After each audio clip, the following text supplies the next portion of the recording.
즐거운 마지막 시간입니다. 자, 이번 시간은요, 여러분들, 우리가, 공인중개사가 되면은 결국 뭐냐면 개업공인중개사 하려고 하는 거죠. 예, 개업공인중개사, 이 법에 의해 사무소 개설, 등록한 자 하는 그 개업공인중개사에 대한 이야기를 지금부터 여러분과 제가 수업을 하는 거예요. 여기는요, 시험 문제가 한 대여섯 문제 나온다고 생각하시면 돼요. 몇 개 나와요? 실제로 대여섯 문제는 아니야. 실제로는 한 3문제 정도 나오는데요. 그런데, 각각 지문에 곳곳에 이제 들어있는 이야기까지 합치면 대여섯 문제 나오는 것이요. 그래서 어떻게 보면 굉장히 중요한 내용입니다. 이 내용을 갖다가 이제 여러분과 제가 요 3교시 내용을 다루는데, 여기 수업은 교재대로 하지 않고 내식으로 할 거예요. 그러니까 칠판에 쓰는 것을 안 써도 좋아요, 여러분들. 왜? 누군가는 쓸 테니까. 그리고 동영상에 다 있잖아. 그러니까 안 써도 되고 쓸 사람은 쓰세요. 근데 가능한 한 제 생각엔 머리에 쓰는 게 좋을 것 같아. 물론 잊어버려요. 자, 보도록 하겠습니다. 등록이라고 하는 건요, 절차를 통해서 여러분들이 기억하셔야 됩니다. 개업공인중개사가 되고자 하는 자가 등록 신청을 합니다. 그러면 등록관청에서 등록을 해줘요. 그러면 등록이 이루어지면 등록이 되었습니다라고 통지를 해요. 그리고 나서 업무 보증을 합니다. 여러분들, 이게 아주 묘한 제도예요. 원래 등록 신청해서 등록을 해주면 통지를 해야 돼. 등록증을 줘야 돼. 근데 증을 안 준다는 거야. 당신은 등록됐습니다라고 서면 통지해 줄 뿐이야. 그래서 뭘 기다려? 업무 보증이 있길 기다려. 업무 보증이 있어야만 비로소 등록증 교부가 있게 되고요. 사실상 이 사이에 인장까지 등록을 해야 돼요. 그리고 업무를 개시합니다라는 것이 여러분들 등록 절차로서 각 절차별로다가 여러분들이 전부 다 시험 문제다. 그리고 전부 다 내용을 이해해야 된다. 이렇게 기억해 주시길 바라겠어요. 자, 제일 먼저 등록 신청. 여기서는요, 첫째로 공짜 아니야. 지방자치단체 조례로 정한 수수료 내야 돼. 그래서 아까 썼어. 지방자치단체 조례로 정한 수수료 6개 있습니다. 증증증 재교부, 그리고 응시, 등신, 분신. 등신이 뭐요? 이거야, 이거. 그 다음에 두 번째로요, 가가지고 등록 신청서를 작성해요. 그리고 이 세 번째가 제일 중요해요. 여러분들, 지방자치단체 조례로 정한 수수료 내고 등록 신청서 작성하면 무조건 등록해 줄까요? 아니면 요건을 갖춰야 될까요? 등록 요건을 갖추고 와야 된다라는 거예요. 그래서 저 등록 요건이 시험에서 악착같이 다뤄지는 내용이야. 그래서 수수료 내고 등록 신청서 작성하고 그 다음에 등록 요건을 갖췄을 적에는 무조건 등록을 해준다는 거예요. 그래서 두 번째로 이 등록이라고 하는 이 이야기를 다뤄야 되는데요. 여기서 이제 처음에 봐야 될 건 이런 거예요. 여러분들, 여기서 이 절차 속에서 개업공인중개사가 되는 시점은 언젠가라는 거예요. 개업공인중개사는 등록 신청만 하면 개업공인중개사냐? 아니면 등록 통지는 있어야 개업공인중개사냐? 무슨 얘기냐? 업무보증까지는 끝나야 개업공인중개사냐? 아니다. 등록증은 최소한 받아서 벽에 걸어놔야 그때 개업공인중개사다. 아니다. 업무를 해야 비로소 개업공인중개사다. 언제냐는 거요. 그래서 여러분들, 그 용어 정의가 중요한 거야. 개업공인중개사란 이 법에 의해 사무소 개설, 등록하여 중개 업무를 수행하는 자 아니면 개설 등록한 자. 중개 업무를 하든 안 하든 등록한 자. 언제 등록했대? 등록했습니다라고 통지해 줬대. 여기부터 이미 개업공인중개사가 되었습니다라는 사실을 잊어서는 안 돼. 됐어요? 이미 개업공인중개사는 언제 되었다? 그러나 여기서 개업공인중개사가 됐을 망정 업무를 하려면 직접 개업공인중개사가 되기만 하면 업무를 할 수 있는 거야? 아니면 세 가지 절차가 필요해. 업무 보증해야 돼. 그 다음 인장 등록해야 돼. 그 다음 등록증 등은 받아서 서랍에 넣어놓고 중개업 하는 거요? 아니면 벽에 걸어놔야 돼? 이 세 가지가 있어야 비로소 업무를 한다는 거요. 그래서 이 세 가지를 우리는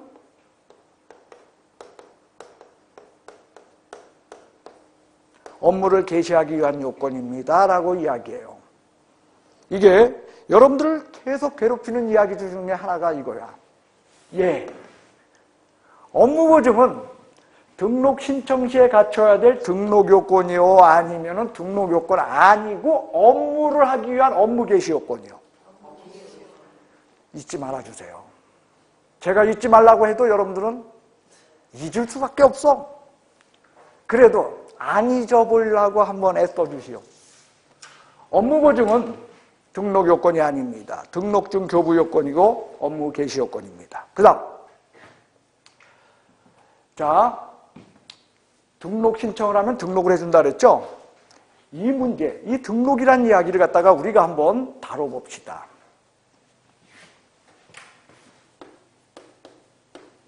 등록이 지닌 법적인 의미예요.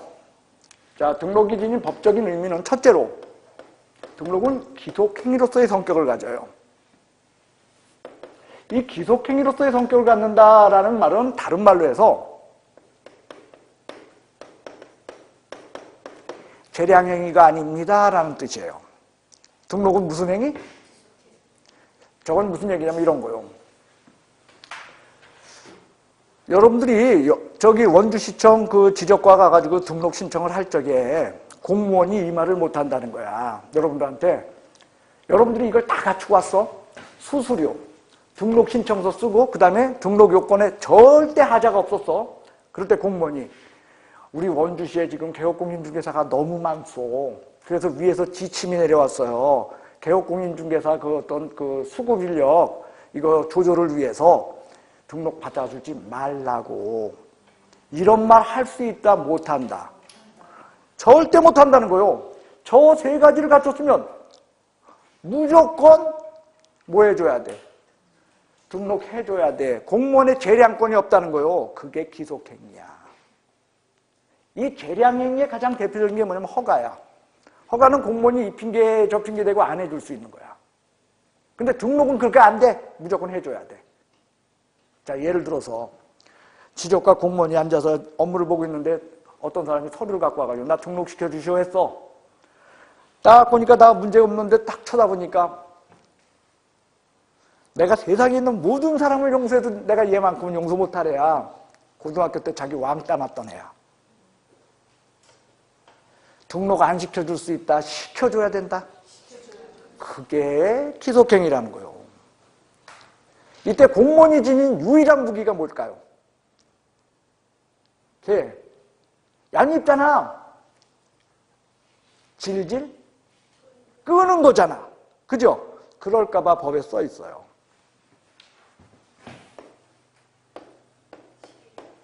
(7일) 이내에 이루어져야 돼. 7일 이내에 이루어지지 않으면 등록한 것으로 본다라고 돼 있어. 그러니까 질질 끌 수도 없어. 시험 문제요. 7일. 며칠 이내? 예, 등록 기속행위입니다. 두 번째로는요. 등록은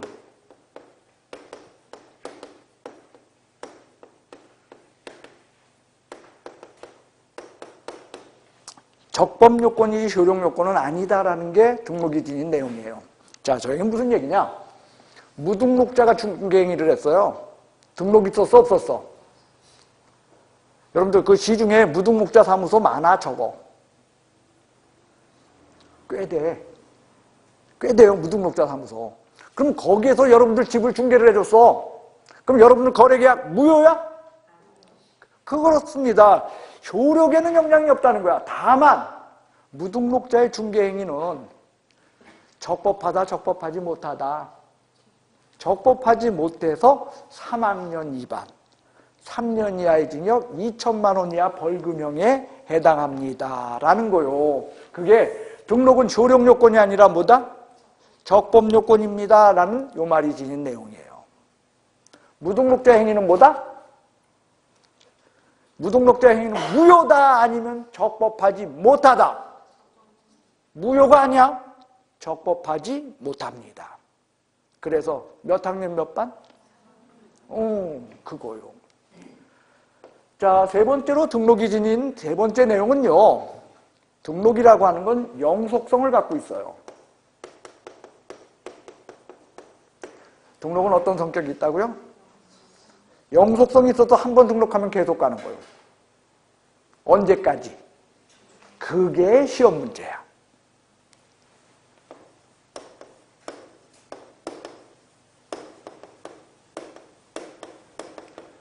등록의 효력이 소멸될 때까지 계속 가요.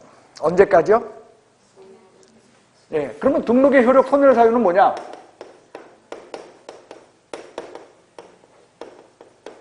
첫째로 사망 해산이요. 개인인 개업공인중개사의 경우는 사망, 법인인 개업공인중개사의 경우는 해산. 그때까지는 등록은 살아있다는 거예요. 자, 법인 대표가 사망했어요. 등록의 효력은 소멸되었다, 아니다. 천재네. 법인은 해산으로 없어지는 거야. 개인인 개업공인중개사는 사망으로 없어지지만 법인 대표에 사망하면은 법인 대표 어떻게 하면 돼? 바꾸면 돼요. 맞아요. 바꾸면. 법인 대표 교체하면 될 뿐이야. 법인의 효력, 등록 효력이 사라지는 것은 아니야. 제발 기억합시다. 사망 해산에서는 그거 기억하는 거야. 두 번째로는요.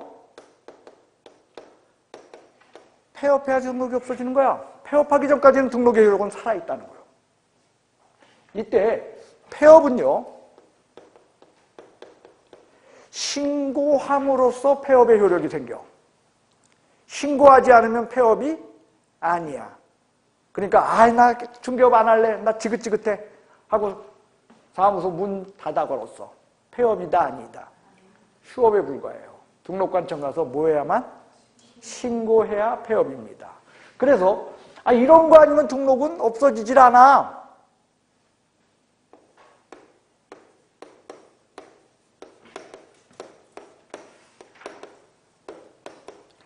세 번째로 등록 취소 처분을 받으면 등록의 효력이 소멸돼요. 뭘 받으면?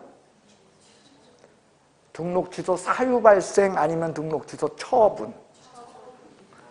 여러분들 등록 취소 처분이지 이거 사유 발생 아니야?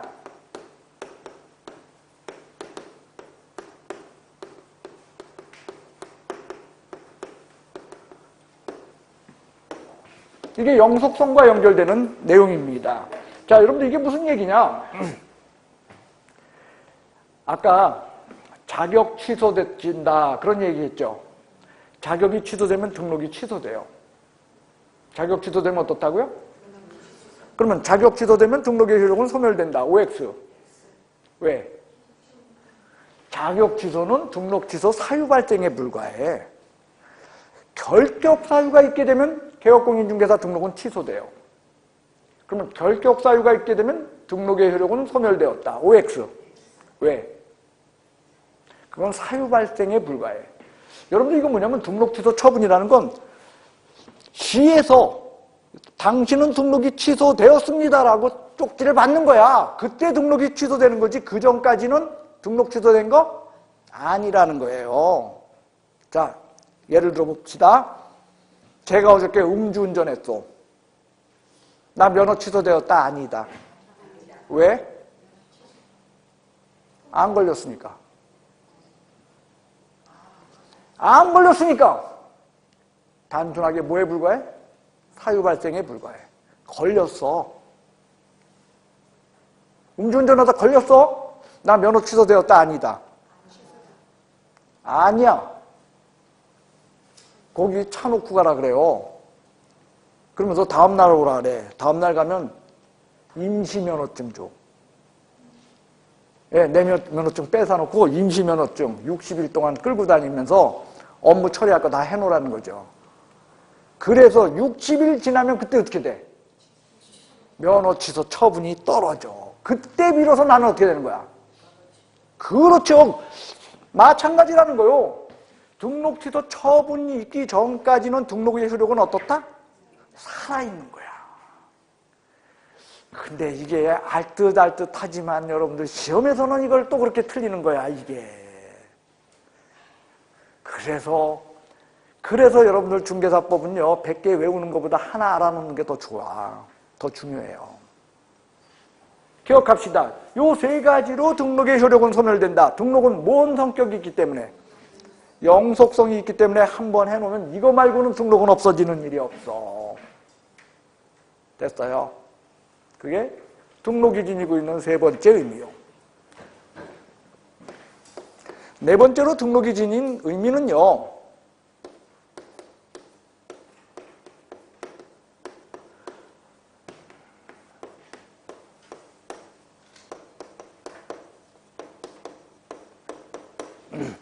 금지의 해제로서의 성격을 갖고 있는 것이 새로운 권리가 발생하는 것은 아닙니다라는 것이 등록이 지닌 특징이요. 자, 이건 뭐냐면요, 단순하게 등록에 지니고 있는 성격이 아니라 우리가 알고 있는 인허가라고 하는 행정처분에 있어서의 인허가 모든 제도는요, 금지의 해제로서의 성격을 갖고 있어요. 자, 저 얘기를 해봅시다. 이런 거요.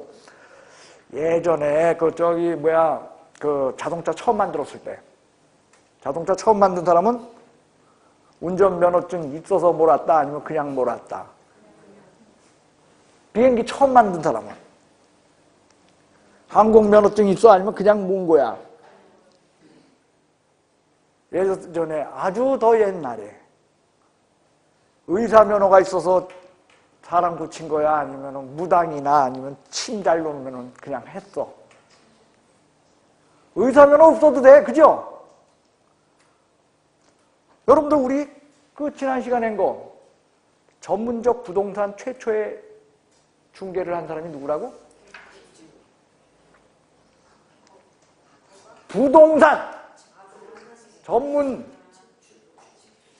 집주름, 그래요. 집주름 또는 가쾌라고 불리는 자. 그 사람들 포도청이나 아니면 관아 가가지고 허가받고 한 거야, 아니면 그냥 한 거야? 그냥 한 거야. 모든 직업은 자유롭게 출발했다는 거예요. 자유업으로. 그러던 것이 여러분들 지금 중개업 해 못해? 왜 못할까? 어느 순간에 어떻게 돼버린 거야? 금지된 거야. 이러던 것이 등록을 딱 하는 그 순간에, 등록을 하는 그 순간에 이제 금지가 어떻게 돼? 풀려. 그래서 중개업을 할 수 있다는 거야. 결코 새로운 권리가 생기는 게 아니야. 새로운 권리가 생기는 건 특허예요. 금지는, 등록이라고 하는 것은 새로운 권리가 발생하는 과정이다. OX! X, 뭐에 불과해? 금지된 걸 풀어주는 것에 불과하다. 그래요. 자, 여러분들 전부 우린 중개업 못해, 등록을 못해서. 근데 이 언니가 등록을 했어. 공인중개사 자격 따가지고 이 언니가 등록을 했어. 그 순간에 이 언니는 금지가 어떻게 될까? 풀려. 근데 남들은 못하는데 혼자서 중개업을 하니까 돈 벌어 못 벌어? 그래요. 반사적 이익을 누리는 겁니다.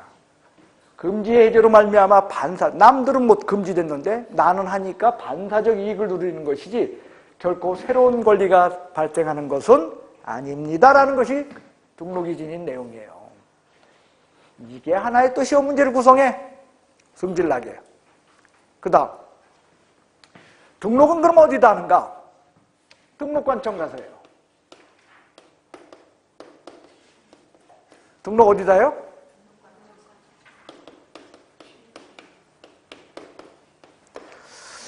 등록관청이라고 하는 것은 시장, 군수, 구청장을 의미합니다. 뭘 의미해요? 시장, 군수, 구청장. 저게 등록관청이에요. 여러분들 중개사법에는요, 시도 아까 우리 있죠? 시도 얘기 나오는 거 이제 끝났어. 공인중개사 자격에 관련된 게 시도고 교육에 관련된 게 시도야. 아까 업무 위탁하면서 지도지사가 대공협에 교육 업무를 위탁할 수 있다 그랬죠. 그래서 교육에 관련된 그 교육의 주체가 시도지사고요. 그 다음에 공인중개사 자격에 관련된 모든 문제가 시도고 나머지 모든 거는 중개 업무 관련시켜서 누구다? 시장, 군수, 구청장인 거야. 그래요. 문제는요, 여러분들 여기 구청장의 특징이에요.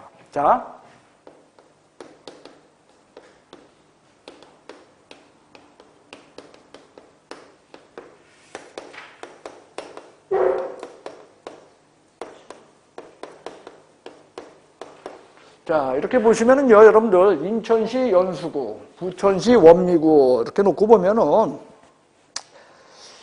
이게 인천시 앞에는 직접 대한민국인데, 여기에는 하나가 더 있어.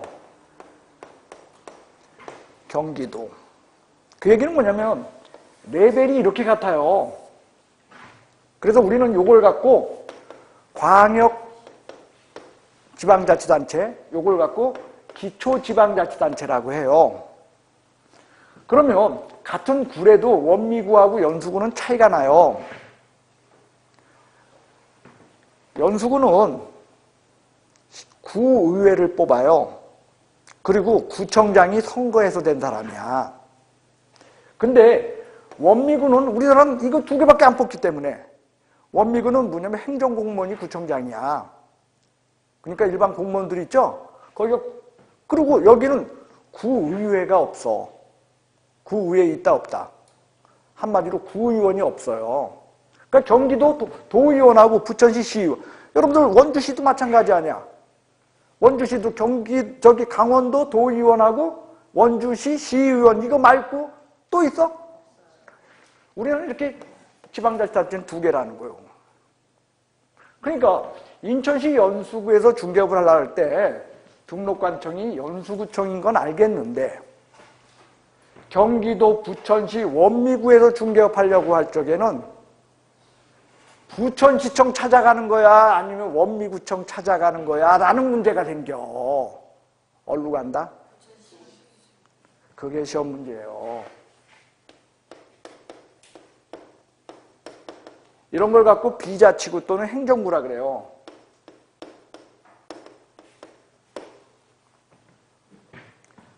뭐라고 적었어? 비자치구 포함. 한마디로 있잖아. 구가 있기만 하면 구가 무조건 등록관청이야. 다시요. 여러분들 틀렸어. 그러니까 부천시청 찾아가, 원미구청 찾아가. 원미구청 찾아가는 거요. 부천시청 아니야. 다시요. 고양시 일산 동구에서 중개업 하려고 그래. 고양시청 일산 동구 어디로 가는 거야? 일단 구가 있으면 무조건 구 찾아가는 거야. 근데 문제는 여러분들이 저기를 모르잖아. 비자치구가 뭐고 자치구가 뭔지 모르는데 그거 모르면 바보야. 특광시, 특별시, 광역시의 구는 무슨 구? 자치구고, 그리고 일반시의 구는 비자치구인 거야. 예를 들어서 천안시 서북구에서 중개업 하려고 해요. 서북구청은 자치구야, 비자치구야? 왜? 일반시 아니야. 우리나라 특별시, 광역시 몰라? 인구 비례로. 서울특별시, 그 다음 부산광역시, 그 다음 인천광역시, 대구광역시, 대전광역시, 울산광역시, 광주광역시, 그 다음 세종특별시. 이거야. 됐어요? 그러니까 거기에 있는 구는 무슨 구? 자치구. 그리고 그거 외에 나머지 구는? 그럼 자치구, 비자치구가 뭐 자꾸 그까짓 걸 따지냐?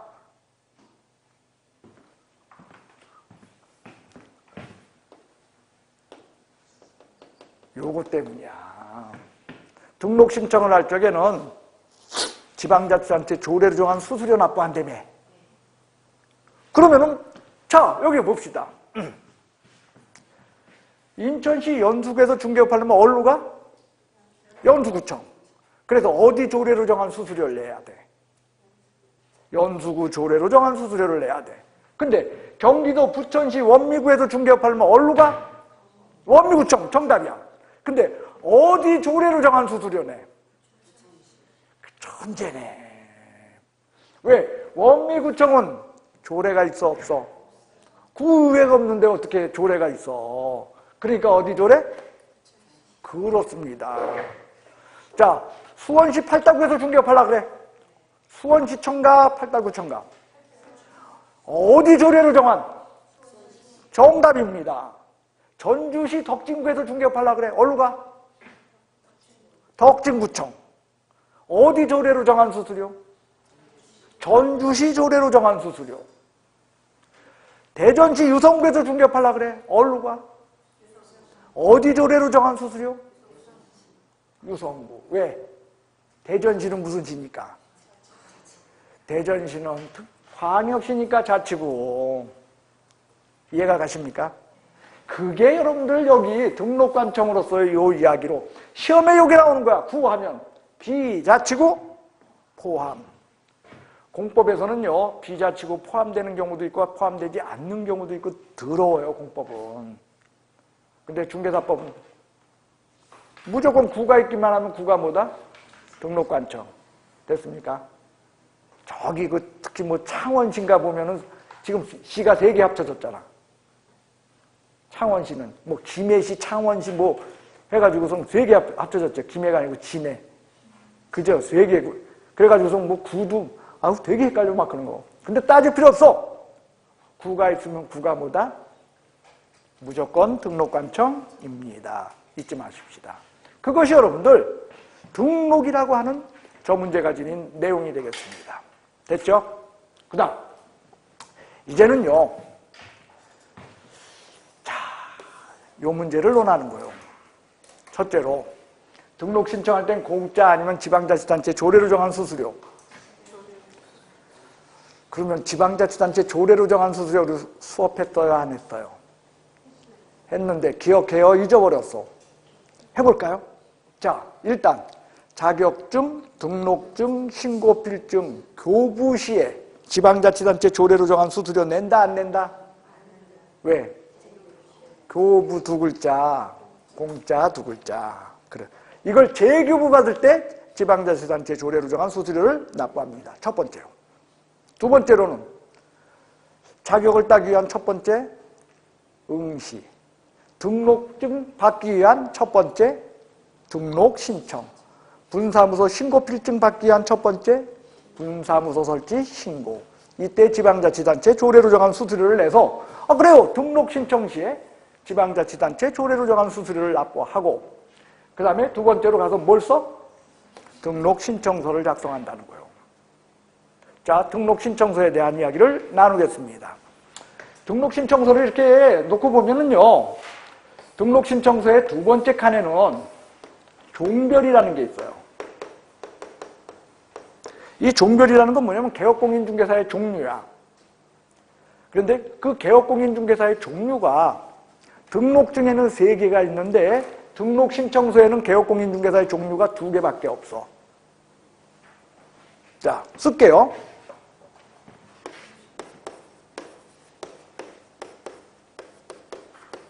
등록증의 종별은요. 자, 공인중개사인 개업공인중개사, 법인인 개업공인중개사, 그 다음 부칙 제6조 제2항에 의한 개업공인중개사.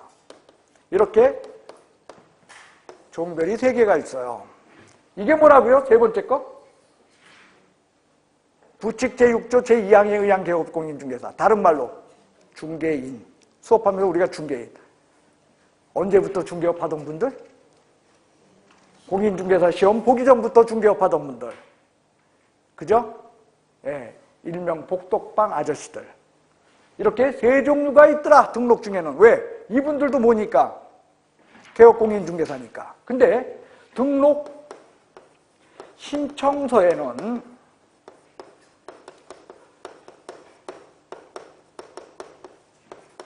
두 개밖에 없어요. 공인중개사인 개업공인중개사와 법인인 개업공인중개사. 왜? 부칙 제6조 제2항에 의한 개업공인중개사는 새롭게 탄생한다, 새롭게 탄생할래야 할 수가 없다.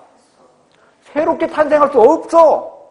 그래서 등록신청서에는 부칙 제6조 제2항에 의한 개업공인중개사가 없어요. 시험 문제요. 이렇게 나와요. 등록 중에 개업공인중개사의 종별과 등록신청서의 개업공인중개사의 종별은 같다. 달라. 여러분들 부탁드려요. 언니, 이걸 외우려고 하면 되게 어려워. 이게 다 잊어버릴 거거든. 기억하겠어? 이게 다 잊어버릴 거야. 그죠? 그러니까 어려워. 근데 외우려고 그러지 말고 그렇구나. 그러면 돼. 여러분들 TV 보면서 외워?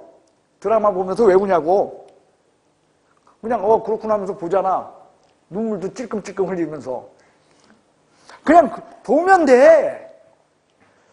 여러분들 그거요. 새롭게 생길 수 없어. 그렇기 때문에 등록신청서의 종별은 두 개밖에 없어요. 그러면 이게 왜 그렇게 중요하냐? 시험에 나오니까. 그럼 왜 시험에 나오냐?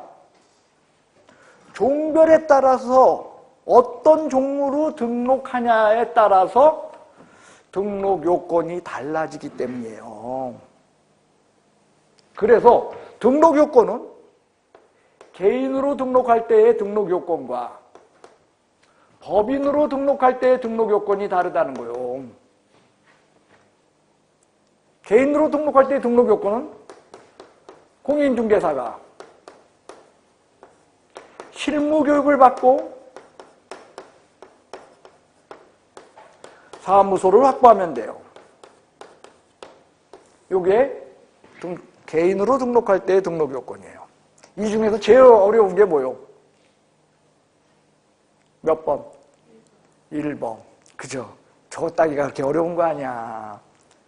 이것만 따면 나머지 것들은요, 여러분들 실무교육은요, 가가지고서 한, 28시간에서 34시간이야. 실무교육은 그냥 받으면 돼요. 여러분들은 여기는 하다 안 하다 하지만, 저기 대도시 쪽으로 가면은, 거기서 거의 매일 해. 실무교육. 그러니까 일주일에 한 번씩, 그러니까 했는데, 그러니까 28시간인데, 그러니까 28시간에서 32시간이니까 하루 정도는 인터넷 강의로 때우고 나머지 것들 한 3일 정도 가서 들어요. 근데 웬만하면은 가서 듣는 게 좋은 게 사람들 어떻게 돼? 거기서 사람들 사귀는 거야, 같이들. 이제 일할 사람들 같이 사귀고 그러는 거요. 어쨌든 실무교육 가서 돈만 내면 그냥 받는 거야. 한 돈 10몇만 원 정도 내면 돼. 그리고 사무소도 역시 뭐만 있으면? 돈만 있으면 구하죠. 이게 개인의 등록 요건이라면 법인의 등록 요건은 어떻게 되냐? 첫째로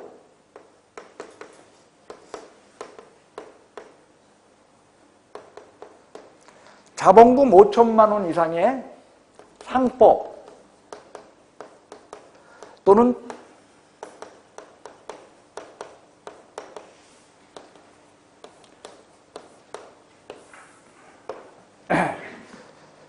상법 또는 조합법상의 회사야. 근데 그 조합법에 보면은요, 여러분들 저기가 있어. 사회적 협동조합이라는 게 있어요. 뭐가 있어요? 여러분들 사회적 기업이라고 많이 들어봤죠? 그 SK가 이노베이션 하면서 맨날 선전하잖아. 사회적 기업 어쩌고. 그 사회적 기업, 그 사회적 협동조합은 제외돼요. 뭐는 제외돼요? 그러니까 조합법상 회사 중에서 뭐는 제외된다? 그거 일단 기억하셔야 돼. 그리고 상법상 회사라고 했는데 상법상 회사는요, 여러분들 이런 게 있다고 보면 맞아. 주식회사, 그 다음 유한회사, 그 다음 합자회사, 한명회사 이런 거야. 그러니까 주식회사, 유한회사, 합자회사, 한명회사 가릴 거 없어. 상법상 회사면 된다는 거예요. 자, 두 번째로는요. 14조에 있는 업무만을 목적으로 설립된 법인입니다. 무슨 업무만을 목적으로? 자, 14조에 있는 업무라고 하는 것은요, 여러분들 14조에는 법인의 겸업 업무가 나와요.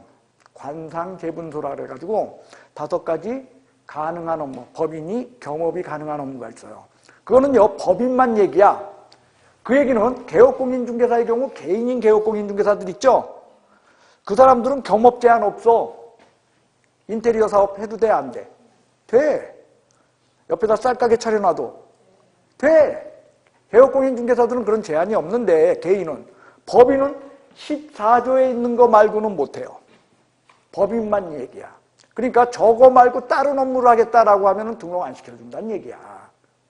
14조 업무로 제한되는데, 그럼 14조 업무는 언제 하냐? 다음 주쯤 할 거예요. 여러분과 제가. 네, 이건 다음 주에 보는 거예요. 그 다음에 세 번째로는요, 대표는 무조건 공인중개사여야 돼. 그리고 대표 제외한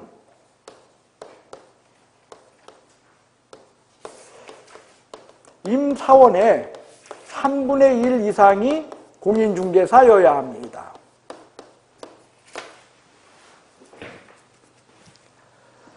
자, 저 얘기는 무슨 얘기냐면, 이거 말하기가 아주 더러워요. 여기서 보십시오. 일단 뭐라고 돼 있어? 임사원이라고 돼 있거든요. 그러면 우리가 여기서 사원을 신입사원 할 때 그런 그 사원 있죠? 우리 아들 붙었대요. 아까 전화 왔어. 네. 어휴, 감사합니다. 제가 다 감사를 받네요. 임사원 할 때 그 사원, 신입사원 할 때 그런 사원 아니에요. 저기 사원은 주식회사의 임원과 같은 그런 레벨, 그런 수준의 사원인 거예요. 자, 무슨 얘기냐면 아까 여기서 상법상 회사라고 했을 때 상법상 회사 중에는 주식회사만 있다 해서, 아니면 합자회사, 한명회사 이런 것도 있다 그랬어. 합자회사, 한명회사는 임원 없어요. 거긴 임원이란 개념이 없어요. 거긴 사원 개념이야. 근데 그 사원 중에서 합자회사, 한명회사에 있는 그런 경우에 사원, 주식회사의 경우에는 임원, 주식회사 말고 합자회사, 한명회사의 경우는 사원인데 주식회사의 임원에 해당하는 사원인 거야. 그러니까 그걸 무한책임사원이라 그래요. 뭐라고요? 그러니까 그런 건 중요하지 않아. 한마디로 임사원 할 때 사원은 우리가 흔히 아는 뭐 신입사원 그런 개념이다, 아니면 임원급이다. 그러니까 임사원을 임원으로 같이 읽어버려. 높은 사람. 대표를 제외한 임사원의 얼마 이상이? 3분의 1 이상이 공인중개사여야 합니다라는 거예요. 그 다음 네 번째가 뭐냐?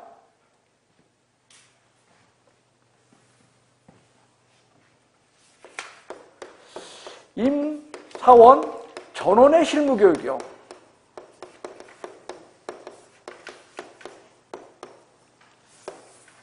자, 공인중개사인 임원만 실무교육 받는 거야? 아니면 임사원 전원이야?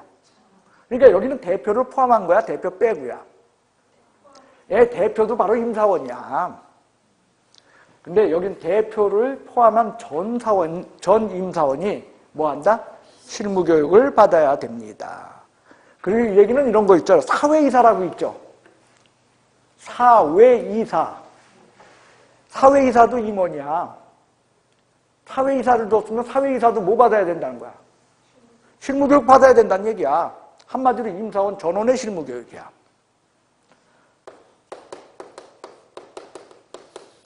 다섯 번째로 사무소 확보입니다. 실제로 여러분들 법인의 등록 요건, 법인의 등록 기준이라고 하는 것은요, 이거야. 3번, 4번, 5번은요, 개인의 1번, 2번, 3번 저거랑 똑같아요. 공인중개사. 그럼 공인중개사 얘기야. 4번, 2번, 여기서 4번 얘기야. 실무교육 얘기야. 5번, 사무소 이야기입니다. 됐어요?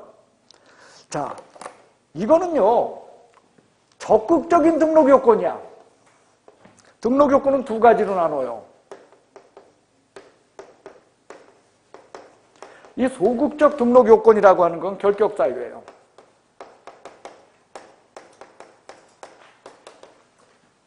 자, 이 얘기는 무슨 얘기냐면 이거요.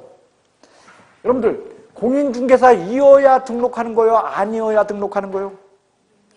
실무교육을 받았어야 하는 거야? 안 받았어야 하는 거야?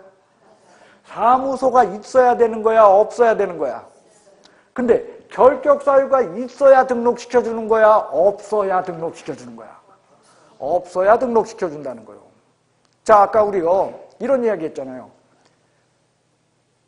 15세 소녀 공인중개사 시험 본다 못 본다? 합격하면 뭐야? 공인중개사야. 걔 사무소 개설 등록할까요 못할까요? 예? 공인중개사잖아. 실무교육 받고 사무소 구하면 할 것 같죠? 근데 결격사유에 해당해. 결격사유에는 미성년자가 들어있어요. 그러니까 걔는 만 19세에 이르를 때, 즉 익을 때까지 어떻게 해야 돼? 기다려야 돼. 그리고 등록하는 거예요. 그러니까 공인중개사는 될 수 있어도 개업공인중개사는 될 수 없다야. 다시요. 개업공인중개사가 뭔지 모르고서 지금 이 수업을 한다면 안 들려? 뭐 한 사람? 이 절차를 밟은 사람. 그래서 뭐 한 사람? 등록이 이루어지면 중개업할 수 있는 자, 그게 개업공인중개사라는 거예요. 우리 아가씨는 개업공인중개사 소녀 아니잖아. 그지? 이거야. 결격사유 없으니까. 그래서 여러분들 소극적 등록 요건 없고 이런 걸 갖추면 등록할 수 있다예요. 됐어요? 그 다음 문제는 이걸 갖췄는지 안 갖췄는지 어떻게 하냐는 거야. 공무원이 이거 확인해가지고 등록을 해주잖아. 근데 갖췄는지 안 갖췄는지를 알아야 되잖아. 그래서요. 저 중에 일부는 제출을 해야 되고요. 저 중에 일부는 공무원이 확인을 해야 돼. 자, 이거야. 일단 여기 공인중개사, 그 다음에 대표 공인중개사 임사원의 3분의 1 이상 공인중개사다라는 걸 입증하기 위해서 자격증 사본을 제출해야 될까요? 공무원이 확인할까요? 예? 저게 몇 년 전만 해도 제출 서류였어요. 근데 지금은 확인해. 왜? 우리나라 IT 강국인데. 지가 두들기면 나와 안 나와? 나오잖아. 그러니까 공인중개사 자격증 사본 낸다 안 낸다? 공무원 확인이야. 이건 확인이야. 이 문제는 확인의 문제다. 실무교육 받았다는 거 확인의 문제일까요? 제출일까요? 저게요. 실무교육은 시도지사가 실시한다 그랬죠. 근데 실제로는 시도지사가 실시한다. 업무를 위탁한다.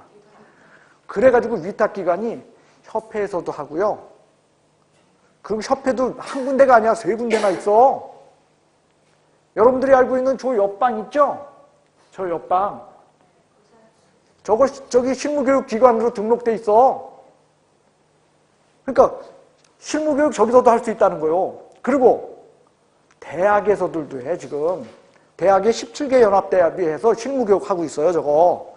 그러니까 어디 가서 실무교육 받았는지 알아 몰라, 솔직히. 사실은 알 수 있거든? 알 수 있지만 모른다는 가정하에 지금 일이 저기예요. 그래서 실무교육 수료증 사본은 제출 서류야, 이건.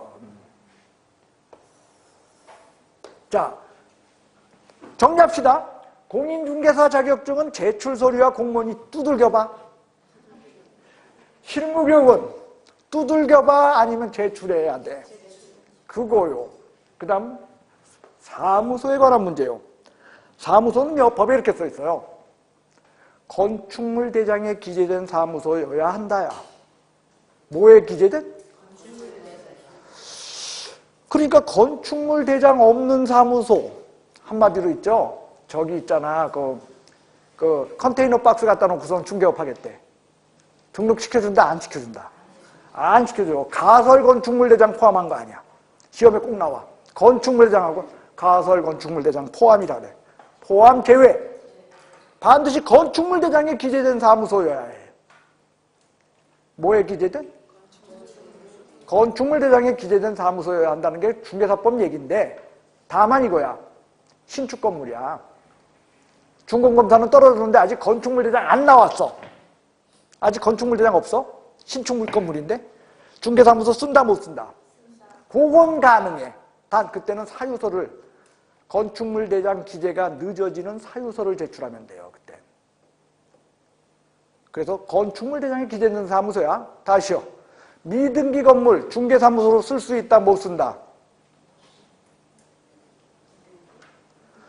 아직도 대장과 등기를 구별 못하면 공시법을 공부 안 한 거야.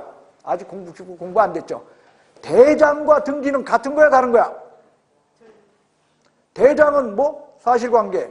등기는 권리관계. 그래서 대장, 건축물 대장인지 건축물 등기부등본이 아니야. 다시요. 미등기 건물 중개사무소로 쓸 수 있다 못 쓴다? 쓸 수 있어. 뭐만 있다면? 건축물 대장 기재됐다면 쓰는 거야. 미등기하고 상관없어. 건축물 대장 기재 여부야. 됐어요? 그래요. 근데 건축물 대장에 기재된 사무소가 내 거야? 그러니까 거기에 실제로 확보했다는 것은 뭐로 증명하는 거냐면 임대차 계약을 맺거나 아니면 사용대차 계약을 맺었겠죠. 그죠? 그러니까 여기에 사무소엔 두 가지가 있다는 거야.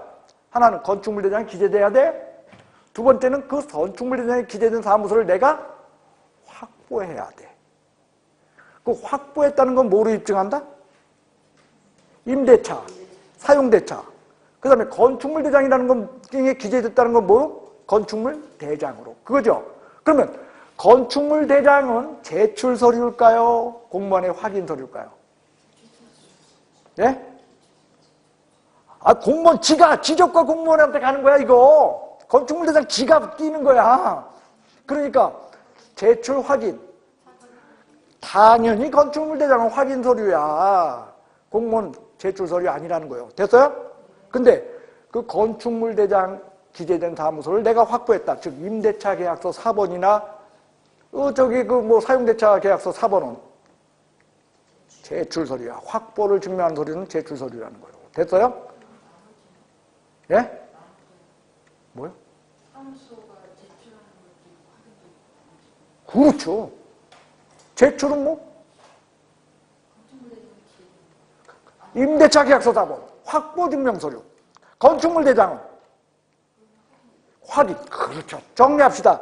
얘는 확인. 얘는 제출. 얘는 확인도 있고 제출도 있어. 확인은 건축물 대장. 임대차 계약서 4번은 제출. 단 건축물 대장 기재가 늦어질 적엔 신축 건물로 늦어질 땐 쓸 수 있다 못 쓴다?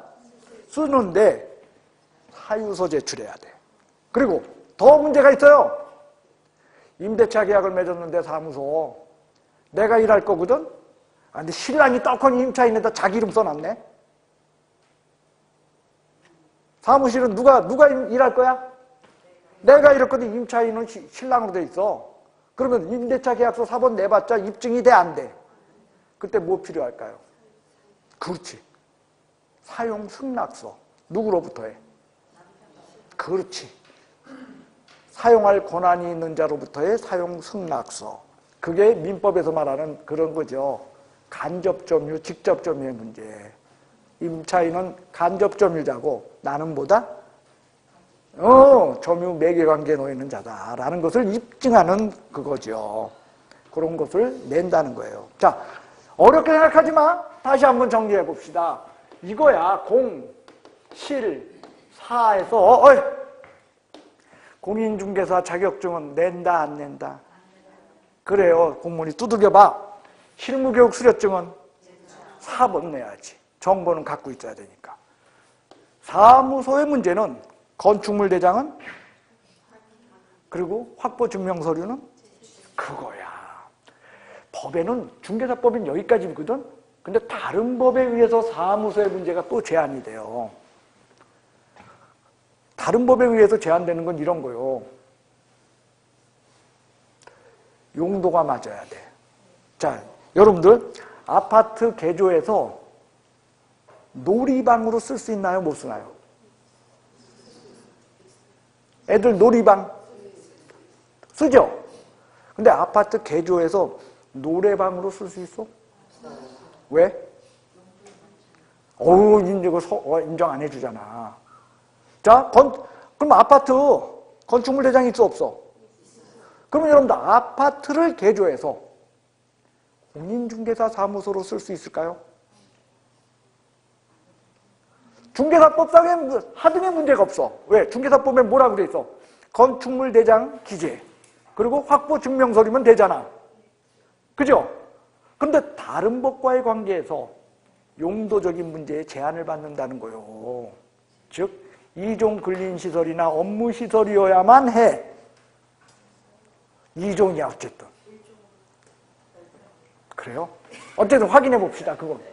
어쨌든 다른 법에 의한 제한도 어떻다? 있어요. 용도가 있잖아요. 좀 있죠? 일종의 범위가 사실상 좀 좁았어요. 예전에 일종 뭐 하면 뭐 병원 들어오고 뭐 하고 너무 좁았는데 지금 언니 얘기하는 거니까 공법이 바뀌니까 공법상 일종이 바뀔 수도 있어요. 맞아. 하지만 어쨌든 타법과의 관계에 있어서도 어떻다? 제한 사유를 봐야 돼. 적어도 주거시설을 용도 변경하지 않고서 중개사무소로 쓸 수는 없다라는 그런 문제까지도 사실상 여기 결혼돼요. 그 다음 이거요. 결격사유 없어야 되잖아. 그럼 결격사유 없음을 증명하는 서류 저거 내야 될까요? 아니면 공무원이 확인할까요? 예? 그래. 옛날에 황현희가 맨날 하던 얘기 있잖아요. 조사하면 다 나와. 여러분들 이제 신혼조에 들어가. 그래가지고선 저걸 다 조사를 해봐요. 여기는 뭐냐면 호적에 빨간 줄 있냐 뭐 이런 거 보는 거야. 예. 그래서 결격사유를 다 확인합니다. 그래서 등록해줘. 즉 결격사유 없음을 증명하는 서류는 제출서류, 확인서류. 여기까지가 여러분과 제가 오늘 수업한 내용인데 이거 아직도 할 얘기가 길이 많잖아. 멀잖아. 그죠? 그나마 이렇게 해서라도 이렇게 좀 정리를 해보자고 한 건데 사실상 여러분들 지금 한 게 뭐예요? 이거 세 개 하고 등록이라고 하는 거 그리고 등록 관청이라고 하는 거 요거 본 거야. 이거 하고. 그래요. 요게 다음 주에는 어떤 거 할까요? 연결해서 업무보증에 관련된 거 등록증 교부에 대한 거 이거 보는 거예요. 자, 여러분들 고생 많았죠? 옆에 사람 얼굴 쳐다보시오. 그리고 이렇게 한마디 해줄래요? 네 고생했다. 예. 자, 다음 주에 수업하는데요. 마저 연결해서 합니다. 가지 마세요. 잠깐 쉬고 여러분들 저랑 같이 계산 문제 좀 한번 다뤄보겠습니다.